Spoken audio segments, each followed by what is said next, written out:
Hey y'all, it's Renegade, and it's time to spill more Reali-Tea. Now, in my final retrospective video for 2023, I'm going to be counting down my top 10 reality daddies of the year. That's right.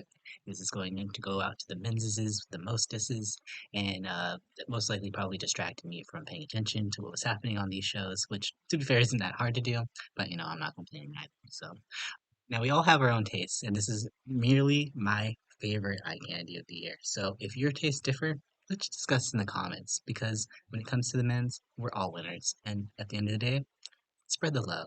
So let's start our countdown. Now, starting off at number 10 is a controversial pick, probably to some eyes, but I have Polly Calafiore from the Challenge USA 2.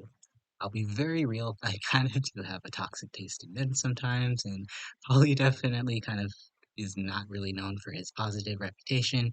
But despite this, I really think that 2023 was a huge year of growth here for Paulie, and his return to reality TV was marked by his decision to come out of the closet as bisexual, which kind of illuminates some of the reasons that he had his past bravado.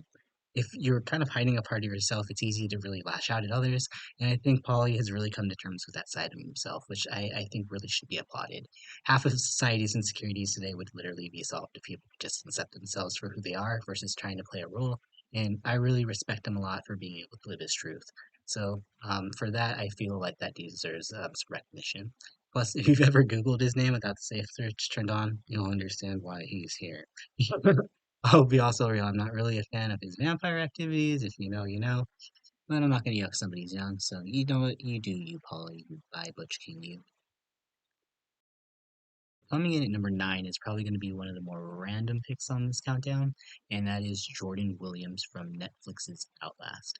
Now, as I previously already admitted here, sometimes I end up finding some of the most toxic men attractive, and Jordan is that 100%. Sorry to say. I initially started out really rooting for him because he was actually part of like the underdog team that wasn't picked, and he actually had a lot of positive qualities that seemed to lead his group to becoming like one of the strongest on the show. Fortunately, at some point, his ego kind of just got too big for himself, and it just seemed like he was just doomed for a downfall. He was doing things like showing off, like trying to do push-ups on a raft, which I don't understand why that was what he was planning on doing. But ultimately, it was kind of funny because he ended up getting so sick, he had to get medically evacuated from the game. So sometimes, karma bites you in the ass like that. But Jordan is ex-military, which I definitely find really attractive. It's just unfortunate that his ego on the show really bit him in the ass. But at least he was a nice sight to look at on the way out.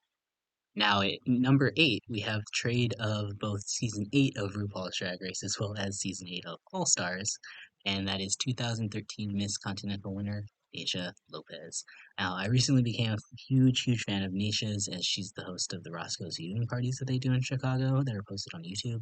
And despite that she was an early out on both of her seasons, I've always found Naisha to be honestly one of the most beautiful drag queens that I've ever seen. However, out of drag, Naisha or Fabian is just as sexy. You can tell Fabian really takes care of himself, both in and outside of drag. Plus that BBL, Fabian, hate to see you go, love to watch you walk away. At number 7 is my original winner pick throughout Squid Games The Challenge, and that's number 243, Stephen Lomas. We are initially introduced to Stephen on the premiere as he entered the game with his best friend, but they're ultimately sniped out during red light, green light, leaving Stephen on his own. Eventually, Steven makes friends with number 232 Rick, one of the oldest people in the game, and their friendship becomes one of the highlights for me. Steven just kind of gives off, good old boy vibes, which is always really attractive, and he just seemed like a really genuine guy. It's a shame he got taken out for being too big of a threat prior to the Marbles game, because even though there were like 400 people in that room, he definitely stepped. So that's why he's here at number 7. At number 6 is Danny Maza from Survivor 44. Danny's a New York City firefighter, which is already like hot list level 1000. He gives off vibes like he really should be kind of like that douchey type that we've kind of already discussed too far often on this countdown already. But the thing about Danny is he actually isn't really that big of a douche. Yeah, he had a moment or two on the show that didn't make him look that great, but honestly, for his archetype, I feel like Danny's actually very charming. Obviously, him and Carolyn didn't get along, which how dare you insult Queen Carolyn, Danny? Learn from this. But as far as I'm concerned here, Danny could possibly be one of the most attractive guys that we've had on the new era of Survivor, and that lands him here right outside of the top 5. Now, starting out our top five is reality TV vet Faisal Shabat from the Challenge 39 and Challenge USA 2. I've always kind of been into Fessy ever since he debuted in Big Brother 20, but something about him this year felt like he really had come into his own, so much that he officially dropped his nickname, and now he owns his name Fessel, which is kind of attractive that a guy is able to kind of realize that kind of growth in himself. I know he still has a lesson or two when it comes to the strategic portion of the game, but Fessel really has a lot of heart, and he seems like one of the more genuinely nice challenge alumni, and just like all the other challenge alumni too, not mad at my Google searches for him either. The self-proclaimed trade of season 15, or Mayuri, takes my spot number 4 this year, and I have to be honest, I didn't really feature Aura too much during her time on the show. Aura was kind of always in the middle of the pack in a lot of the aspects, and I know she was known for her dancing abilities, but I believe she had an injury going in, so unfortunately I don't feel like she ever was able to find a spot to really stand out. I do think she still showed herself. However, off the show, I discovered Aura or JR's Instagram, and oof, I regret not standing her on the show because he was totally right that he is the trait of several seasons of the show. Like, look from behind, I can't.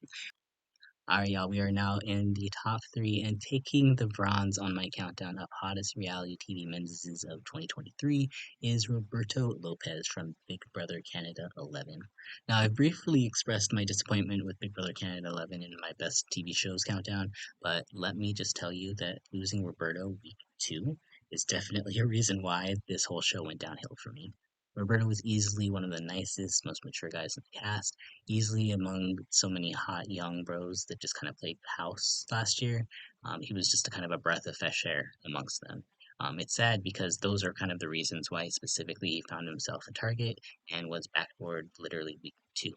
Not that it really mattered, since there were no live feeds to be able to, for lack of a better word, stalk him on, but seeing this nice guy go out so early was definitely disrespectful in every sense of the word, and that's why he's here at number 3.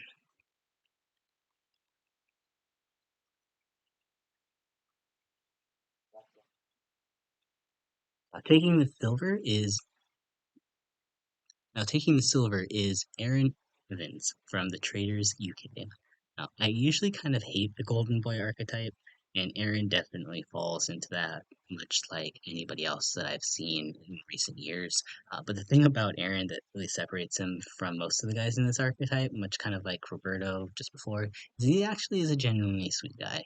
There's one moment in particular during the season where Aaron has a massive breakdown, and I couldn't really help but feel for him in that moment because I really saw him in a new light. And at that point, it did seem like Aaron really did try to change for the better. And I mean, like, are you really gonna not give this guy a second chance? I mean, it's funny because following the season, I think he kind of actually did become a bit of a gay icon, and it's easy to see why. And that's why he is here at number 2. Now, topping my list for the hottest menses of 2023's reality TV is Sok Jin Ha from Netflix's The Devil's Plan. And I'm sure most of you are kind of like, "Who?" But honestly, one of my biggest reasonings for getting really into streaming reality TV services is upon finding The Devil's Plan. And I really crushed hard on Sok Jin during the show, I won't lie. Watching him navigate episode to episode became one of my biggest investments in the series. Being an actor, Sok Jin just has natural charisma that's just undeniable. So, on top of that, he's also extremely intelligent. He's making some of the biggest and boldest moves throughout the season of the show. So, nothing to me personally is more attractive than a man who has a head on his shoulders and can use it. And honestly, Sokjin for me personally is the total package. Plus, he's a winner now, so how could you say no? So for me, Sokjin Ha from The Devil's Plan is the number one reality TV daddy of 2023. What do you think? Who is on your hot list from 2023? Comment below and let's keep spilling that reality, y'all. With that, this is Renegade signing out.